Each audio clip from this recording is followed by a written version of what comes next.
Hello and welcome to another question and answer session brought to you by Path That Adjusts Ministry.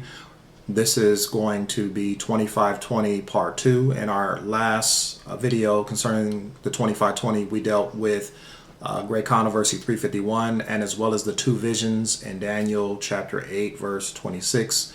The Mare vision, which is a portion of the vision of Bible prophecy, as well as the Calzone vision, which is the complete or entire vision of Bible prophecy. One, the portion of Christ in the most holy place of the heavenly sanctuary, that is the 2300 days.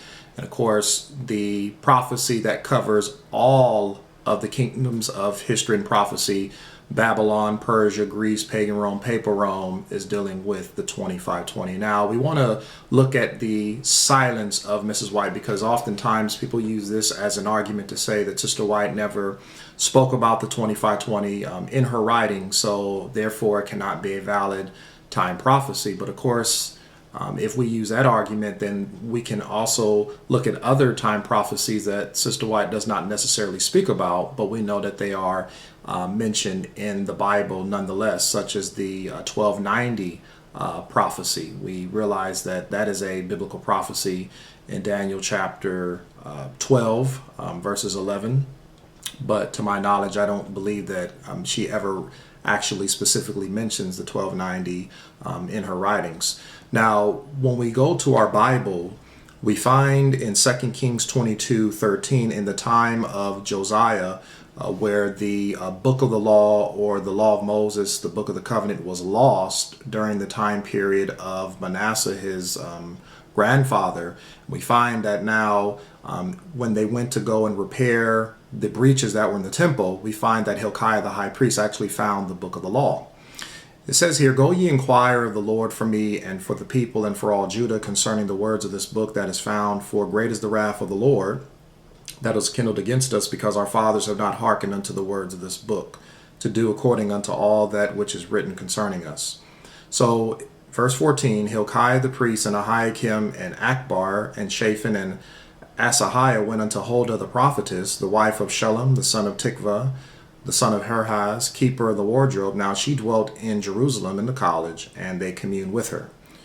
Verse 19, "Because thine heart was tender, and thou hast humbled thyself before the Lord, when thou heardest what I spake against this place, and against the inhabitants thereof, that they should become a desolation and a curse, and hast rent thy clothes, and wept before me, I also have heard thee, saith the Lord." So they go to Huldah the prophetess so that they can get greater knowledge and clearer insight as to what this curse meant in the book of the law.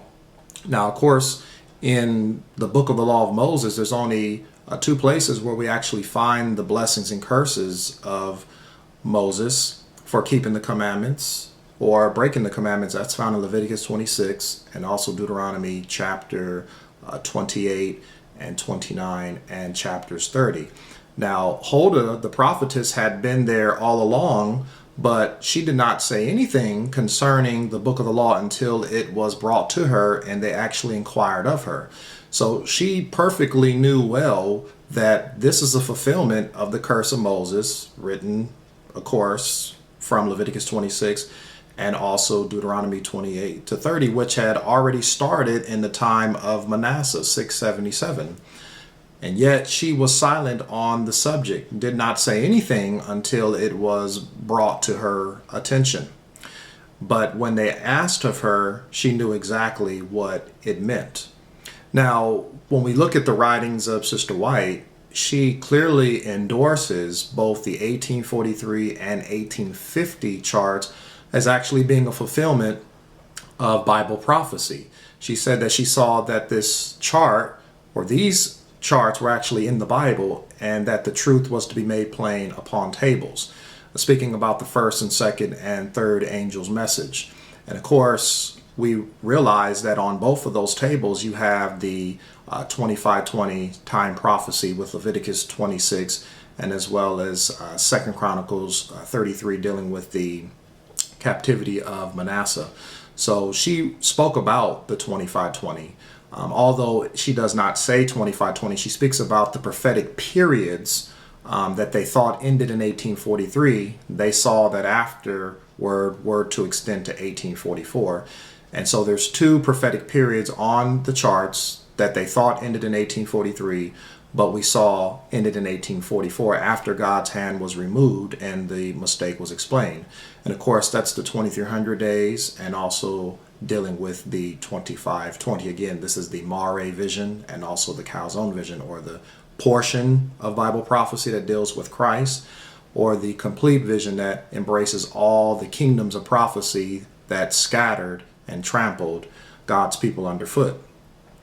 Ezekiel chapter 3 verse 26 says, "And I will make thy tongue cleave to the roof of thy mouth, that thou shalt be dumb, and shall not be to them a reprover, for they are a rebellious house."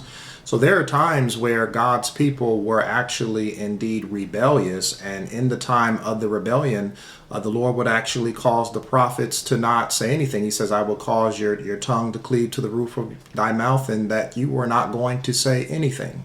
But we realize that at some point, the jewels of truth, our foundations and pillars that are on our tables, would have to be covered up with dirt, rubbish, and sand and shavings. And when would that be? When would be the earliest date when these foundational truths will begin to be removed or begin to be taken away from our understanding as a prophetic people with a prophetic movement and message and mission? Well, we're going to deal with this in our next question that we're going to have, but we do hope that these verses have helped to give you some insight and have given some answers to your questions. And as always, may your eyes be enlightened as you've tasted a little of this honey.